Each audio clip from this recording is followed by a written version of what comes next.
इस चुनावी जनसभा में उपस्थित बड़ी संख्या में हमारे आदरणीय बुजुर्ग, किसान भाई, नौजवान साथी, माताएं, बहनें और पत्रकार बंधुओं, मैं सबसे पहले फतेहपुर लोकसभा से आए हुए सभी अपने साथी और समर्थक का बहुत बहुत धन्यवाद और आभार प्रकट करना चाहता हूं।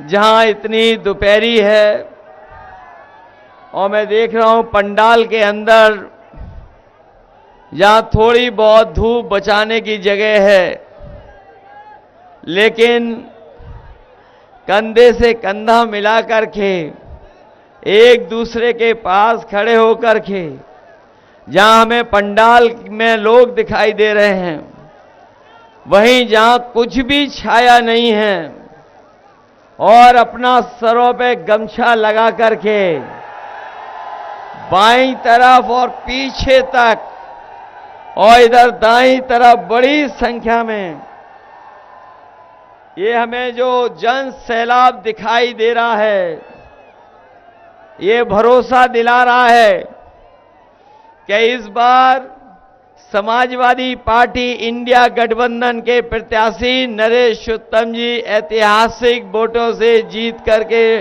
लोकसभा में जा रहे हैं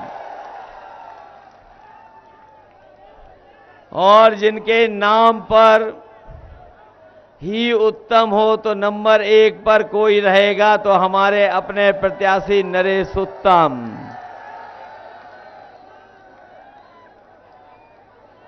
ये जो उत्साह है, फतेहपुर के लोगों ने लगता है मन बना लिया है। इस बार साइकिल वाले ही फतेह होने जा रहे हैं। यहां से इधर 4 चरणों का चुनाव आपने देख लिया होगा। 4 चरणों में जो चुनाव हुए हैं उसकी जानकारी आपको मिल गई होगी और इसीलिए आपने देखा होगा कि भारतीय जनता पार्टी के बड़े बड़े नेताओं की भाषा और उनके भाषण बदल गए हैं। इस बार भारतीय जनता पार्टी चौथे चरण के बाद चारों खाने चित हो चुकी है और बकाया 3 चरणों में भारतीय जनता पार्टी का सफाया होने जा रहा है।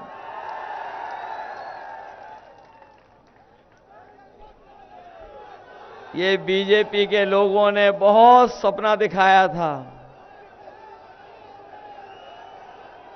हमें और आपको चुनाव शुरू होते ही डराना चाहते थे और इन्होंने नारा लगाया कि 400 पार। जिन लोगों ने 400 पार का नारा लगाया वो आज कहां खड़े दिखाई दे रहे हैं? हमें तो बाद में समझ में आया कि ये लोग कह रहे हैं 553 में 400 पार के बाद जितनी संख्या है उतनी आने वाली है। 400 की संख्या जो बीजेपी वाले बता रहे थे वो 542 43 के बाद जो 400 हटा दोगे तो उसके बाद कितने बचते हैं? 143। और मैं ये देख रहा हूं कि इस बार 140 करोड़ की देश की जनता इनको 140 सीटों के लिए भी तरसा देगी। बताओ घबराए हुए हैं कि नहीं घबराए हुए हैं ये लोग? और इनके 10 साल का हिसाब किताब नहीं, 10 साल का तो सांसद से हिसाब किताब लेना है। लेकिन बीजेपी से बताओ कितने साल का हिसाब किताब लेना है? वो 10 साल और 7 साल, कितने साल की सरकार हो गई इनकी? आज 17 साल से इनकी सरकार है। दिल्ली के 10 साल और यूपी के 7 साल, बताओ कितने सालों से ये सरकार में है? बताओ 17 सालों में इन्होंने धोखा हमें और आपको दिया कि नहीं दिया है? और जिस सरकार के लोगों ने कहा कि हम किसानों की आय दोगुनी कर देंगे, बताओ उनकी हर बात झूठी निकली कि नहीं निकली? न हमारे किसानों की आय दोगुनी हुई, और जिस तरह से लागत बढ़ा दी, आज हर चीज महंगी कर दी। आज महंगाई कहां पहुंच गई है? आज महंगाई चरम सीमा पर है। और ये भारतीय जनता पार्टी के वो लोग हैं जिन्होंने किसानों की आय दोगुनी कहने के साथ साथ विकसित भारत का सपना दिखाया था। विकसित भारत तो हुआ नहीं, न हमारा किसान खुशहाल हुआ, लेकिन हमारे किसानों की खाद की बोरी से चोरी कर ली इन्होंने। जो हमारे किसान भाई हैं वो जानते होंगे कि इन्होंने 10 साल में 2 बार बोरी से चोरी की है। बताओ 10 किलो खाद चोरी हो गई, बोरी से कि नहीं हो गई? और आपको नहीं पता होगा कि जो नैनो यूरिया देकर के हमें डीएपी खरीदने के लिए मजबूर किया, जिस तरीके से उद्योगपति भारत छोड़ के चले गए थे। सुनने में आ रहा है कि जिन्होंने नैनो यूरिया किसानों को जबरदस्ती खरीदवाई, वो नैनो यूरिया वाले भी भारत छोड़ के भाग गए। और जो नैनो यूरिया खरीदवाई, उससे न किसान की पैदावार बढ़ी, न लागत कम हुई, और जब फसल तैयार हो गई तो उनके कोई भी फसल की कीमत भी ये सरकार नहीं दिला पाई। जहां एक तरफ किसान संकट में चला गया, वहीं हमारे नौजवान पढ़ने लिखने वाले जानते होंगे, जब ये तैयारी कर करके, कोचिंग कर करके अपनी परीक्षा देने गए, परीक्षा लिख करके जब लौट करके आए तो पता लगा इनका पेपर रद्द हो गया, पेपर लीक हो गया। ये नौजवान साथी जानते होंगे कि एक नहीं, अभी तक जितनी भी परीक्षाएं हुई हैं उन सबके पेपर लीक करा दिए। और ये पेपर लीक हुए नहीं हैं, ये बीजेपी की सरकार ने जानबूझ करके पेपर लीक कराए हैं, जिससे नौजवानों को नौकरी न देनी पड़ जाए। केवल परीक्षा ही नहीं, बल्कि जो अग्निवीर वाली भर्ती देखने जाते होंगे, जो सड़कों पर, मेड़ों में, खेत पर दौड़ करके तैयारी करने वाले नौजवान, उनकी भी नौकरी आधी अधूरी कर दी। जो कभी फौज में पक्की नौकरी होती थी, इस सरकार ने हमारे नौजवानों से वो नौकरी भी छीन ली और 4 साल की अग्निवीर की नौकरी दे दी। हम अपने नौजवानों को कह के जा रहे हैं, जहां इंडिया गठबंधन और समाजवादी पार्टी ने तय किया है कि इन नौजवानों का भविष्य को बेहतर करने के लिए इनको नौकरी के साथ साथ ये जो अग्निवीर वाली आधी अधूरी नौकरी है, इसको भी हमेशा हमेशा के लिए समाप्त कर दिया जाएगा। क्योंकि अग्निवीर व्यवस्था में कोई सुविधा नहीं है, कोई सरकारी आपको मदद नहीं मिलेगी। और अगर अग्निवीर का नौजवान शहीद होगा तो उसको शहीद का भी दर्जा नहीं दे रही सरकार। अगर वो शहीद होता था, याद होगा, हमारा जवान अगर सीमा पर शहीद होता था तो शहीद जवान को घर परिवार के बीच में ला करके उसको पूरा सम्मान देने का काम और उसका फैसला अगर किसी ने लिया था तो नेताजी और समाजवादी पार्टी ने। वो भी सम्मान अग्निवीर नौकरी में नहीं है। आज लाखों लाख नौजवान बेरोजगार हो गया और पेपर लीक के कारण अग्निवीर और परीक्षाएं रद्द होने से उत्तर प्रदेश के लगभग 60 लाख नौजवान ऐसे हैं जो नौकरी से दूर हो गए, नौकरी नहीं मिल पाई है। और इन्हीं नौजवानों के अगर हम घर परिवार के लोगों को भी जोड़ दें, केवल मां बाप को जोड़ दें, तो एक परिवार में लगभग 3 लोग इस सरकार से नाराज हैं। और यही 3 लोग अगर 60 लाख परिवारों हैं उत्तर प्रदेश में, तो 60 लाख से गुणा 3 का कर देंगे तो 1 करोड़ 80 लाख होते हैं। और 1 करोड़ 80 लाख जो नाराज लोग हैं सरकार से, केवल पेपर लीक की वजह से, नौकरी न मिलने की वजह से, परीक्षा रद्द होने की वजह से, और इन्हीं 1 करोड़ 80 लाख अगर भाग दे देंगे 80 लोकसभाओं से, तो हर लोकसभा में 2,25,000 से ज्यादा वोट कम हो गया है बीजेपी का। यहां तो क्योंकि 6 विधानसभाओं की लोकसभा है, यहां तो लगभग 3 लाख ऐसा वोट है जो सांसद के खिलाफ मतदान करने जा रहा है, मतदान कर करके हटाने जा रहा है। बताओ आपके साथ नौजवान खिलवाड़ होगी कि नहीं होगी? खिलवाड़। ये नौकरी नहीं, आपका 1/3 जीवन बर्बाद किया है सरकार ने। 1/3 जीवन बर्बाद कर दिया इन्होंने। जो लोग चुनाव के समय पर राशन दे रहे थे और राशन के नाम पर वोट मांग रहे थे, जब चुनाव था तो आपको चना दिया, रिफाइन तेल दिया, नमक दिया और कुछ दिया। आज बताओ राशन में क्या दे रहे हैं आपको?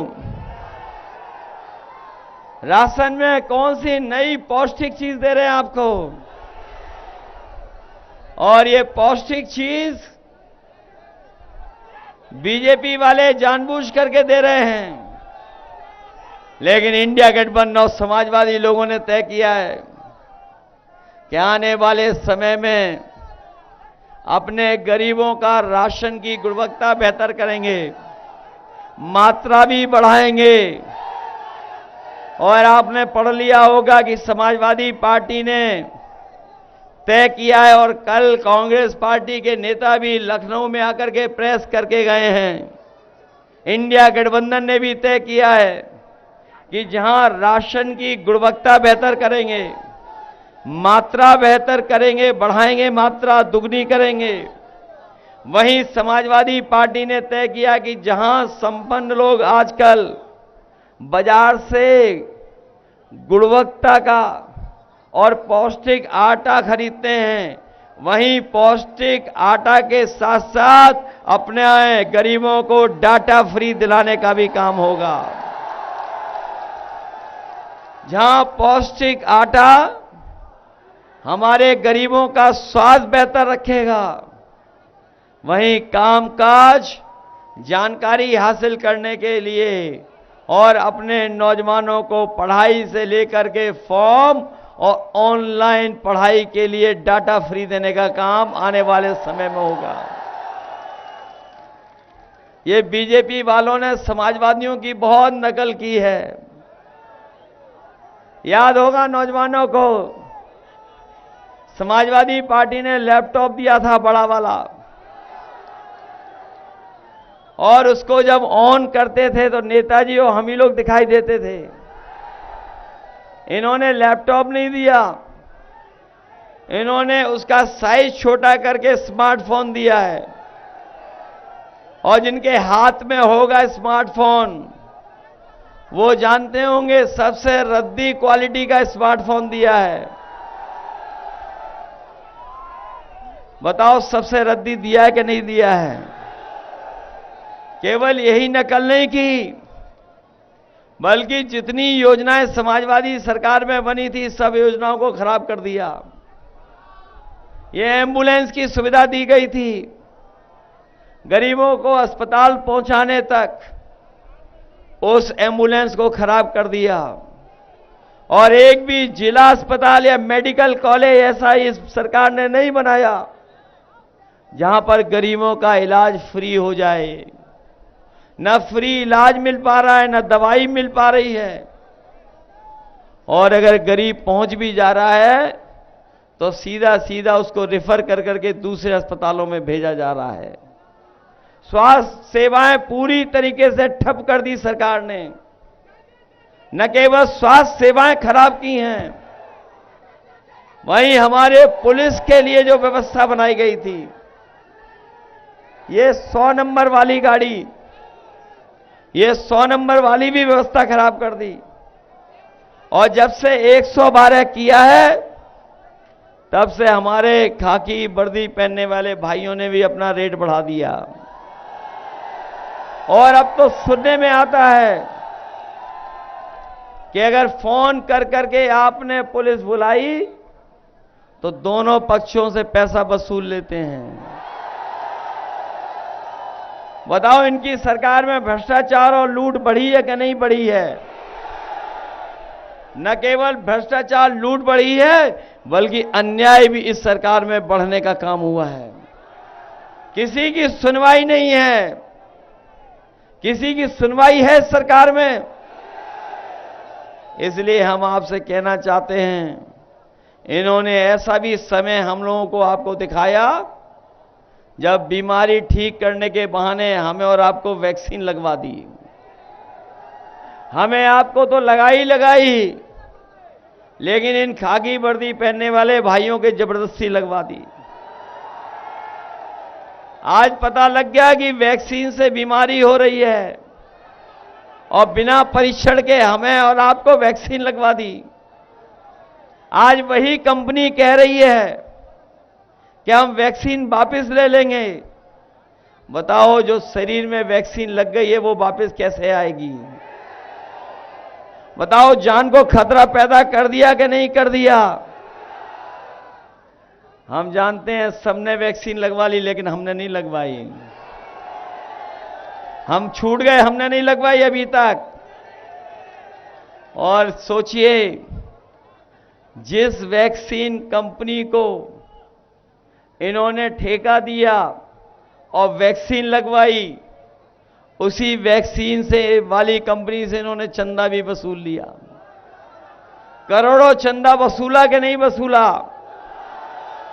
और केवल वैक्सीन कंपनी से नहीं, जितने भी बड़े बड़े उद्योगपति थे, बड़े बड़े कारोबारी, उनसे इलेक्टोरल बॉन्ड के नाम पर इन्होंने चंदा वसूलने का काम किया है। किसी से 1000 करोड़ लिया, किसी से 500 करोड़ लिया, 400 करोड़ लिया। और आज जो आपको महंगाई दिखाई दे रही है, ये भारतीय जनता पार्टी की भ्रष्टाचार की वजह से भी महंगाई है। आज जो आपको महंगाई का सामना करना पड़ रहा है, ये जो इन्होंने इलेक्टोरल बॉन्ड खरीदे थे, या इलेक्टोरल बॉन्ड जिन्होंने अपने अकाउंट में पहुंचवाए थे, आज उसकी वजह से भी हमें और आपको महंगाई का सामना करना पड़ रहा है। आप लोग डेली देखते होंगे। बताओ, डीजल पेट्रोल महंगा हो गया कि नहीं हो गया?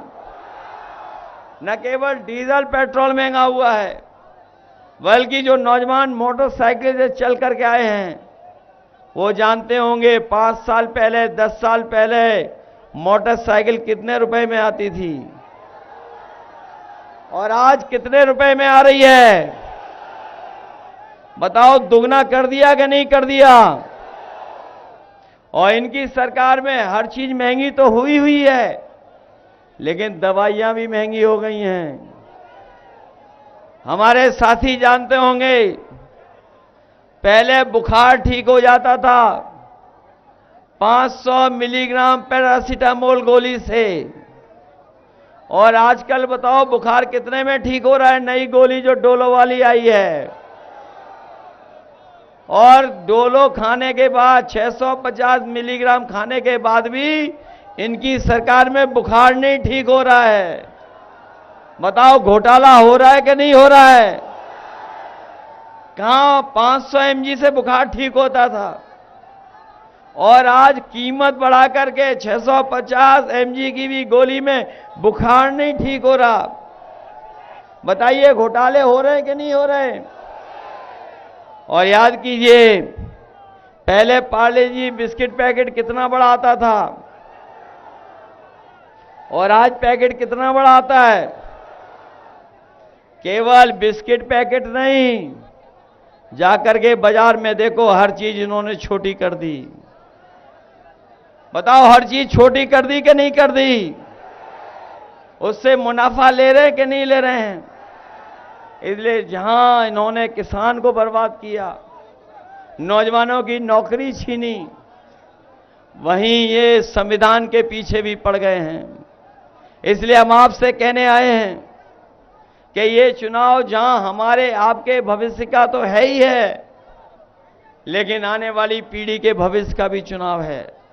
इसलिए आप सावधान हो कि नहीं सावधान हो? बताओ संविधान को खतरा पैदा कर रहे हैं कि नहीं कर रहे हैं? आपने इनकी बड़ी बड़ी होर्डिंग देखी होंगी, जहां पर इन्होंने डबल इंजन वाली सरकार कहने वालों ने अपनी तस्वीर लगाई है। बड़ी बड़ी होर्डिंग लगी फतेहपुर में कि नहीं? कानपुर में तो लगी, देखी हमने। दिल्ली वालों ने अपनी बड़ी बड़ी होर्डिंग लगाई है, लेकिन उनमें एक इंजन पहले से ही गायब है और जिसके लिए वोट मांगने आ रहे हैं दिल्ली वाले, वो होर्डिंग में है ही नहीं, पहले से ही गायब हैं। होर्डिंग देखी कि नहीं देखी बड़ी वाली? जिनके लिए वोट मांगने आएंगे वो बताओ गायब है होर्डिंग से कि नहीं गायब है? और जब वोट पड़ेंगे तो जो अकेले होर्डिंग में दिल्ली वाले दिखाई दे रहे हैं वो भी गायब हो जाएंगे। तो जहां संविधान बचाने का चुनाव है, ये संविधान बचाने के साथ साथ आरक्षण बचाने का भी चुनाव है। ये संविधान के पीछे पड़े हैं कि संविधान बदलेंगे, और ये संविधान जब बदलेंगे तो सोच लेना हमारे पीडीए परिवार के लोगों, ये आपके अधिकार छीनेंगे। आपको जो न्याय मिलता है वो न्याय नहीं देंगे। और जो बाबा साहब भीमराव अंबेडकर जी ने हम लोगों को संविधान से सम्मान के साथ जीने का रास्ता दिया है, उस रास्ते को भी ये रोकना चाहते हैं। लेकिन हमें खुशी है इस बात की कि इस बार पूरे देश की जनता इनके खिलाफ खड़ी दिखाई दे रही है और भारतीय जनता पार्टी के खिलाफ नाराजगी बढ़ती चली जा रही है। बताओ नाराजगी बढ़ रही है कि नहीं बढ़ रही है? और 10 साल में इन्होंने धोखा दिया है कि नहीं दिया है? फतेहपुर में कितना विकास हो गया है 10 साल में? ऐसी सरकार जो पानी तक नहीं निकाल पा रही है, सीवर तक नहीं बना पा रही है,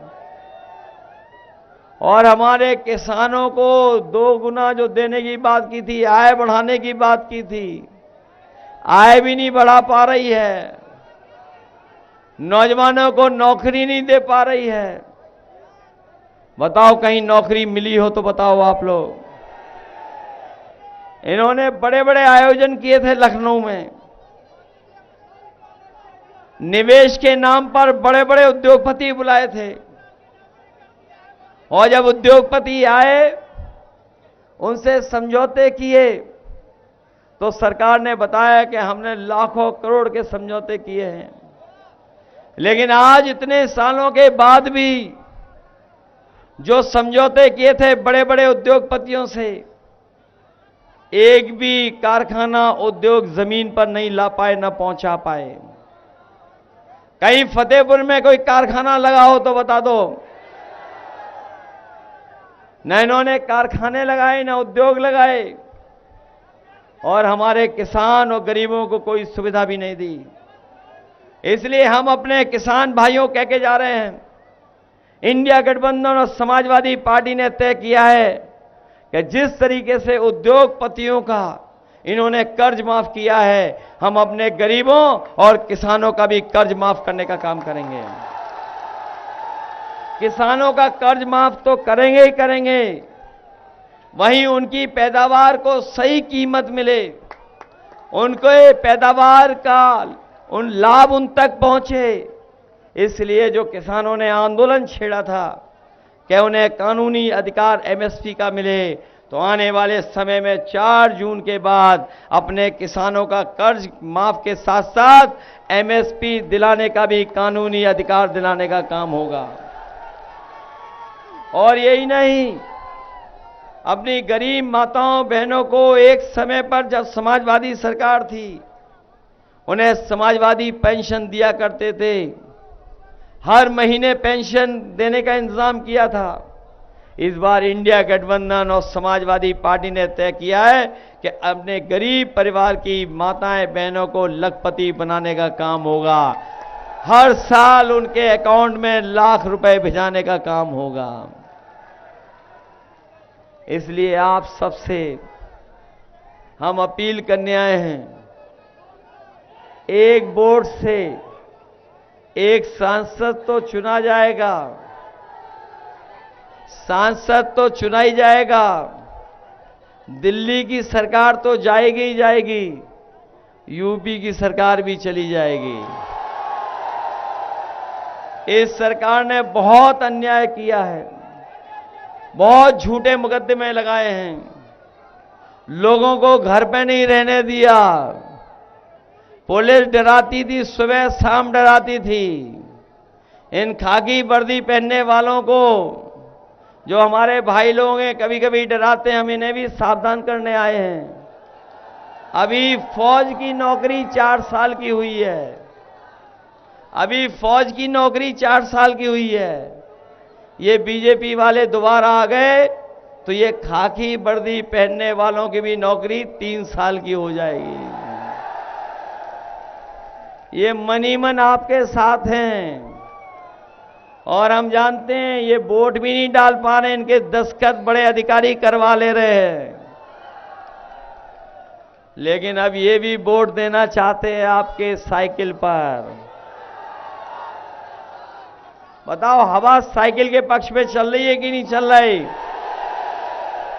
फतेहपुर पीछे तो नहीं रह जाएगा? इस बार जिता रहे हो आप लोग, और नरेश उत्तम जी को जिताओगे आप लोग। कितने वोटों से जिताओगे? ये तो पता होगा कि राजा रामपाल जी जीत गए, उन्नाव वाली हमारी अन्नू टंडन जी जीत गई, और रायबरेली में पता होगा कौन लड़ रहा है। बताओ, रायबरेली में इंडिया गठबंधन समाजवादी पार्टी लड़ रही कि नहीं लड़ रही? बीजेपी की हालत खराब हो गई वहां पर कि नहीं हो गई? और ये जो कहते हैं डबल इंजन की सरकार, डबल इंजन की सरकार, बताओ फतेहपुर वाला जो इंजन बार बार जीत रहा है, वो घटिया इंजन, खराब इंजन है कि नहीं है? बताओ, बर्बाद इंजन है कि नहीं है? ये जो खटारा इंजन है फतेहपुर वाला, इसके लिए हम एक गाना लेकर के आए, दिल्ली से बनाए गाना, आपने सुना होगा। बताओ, ऐसे सांसद को हटाओगे कि नहीं हटाओगे? 10 साल में पीछे कर दिया आपको कि नहीं कर दिया? आप आटा और डाटा चाहते हो, इसलिए अपना भविष्य बेहतर सुधारना चाहते हो, और ये भी तय किया है कि 30 लाख नौकरी जो खाली पड़ी हैं, उनको आरक्षण के साथ 30 की 30 लाख नौकरियों में भर्ती होगी। और फौज की अग्निवीर व्यवस्था तो खत्म होगी, लेकिन उसके साथ साथ फौज की भर्ती की संख्या भी बढ़ा करके ज्यादा से ज्यादा नौजवानों को फौज में भर्ती के लिए ले जाने का काम आने वाली सरकार में होगा।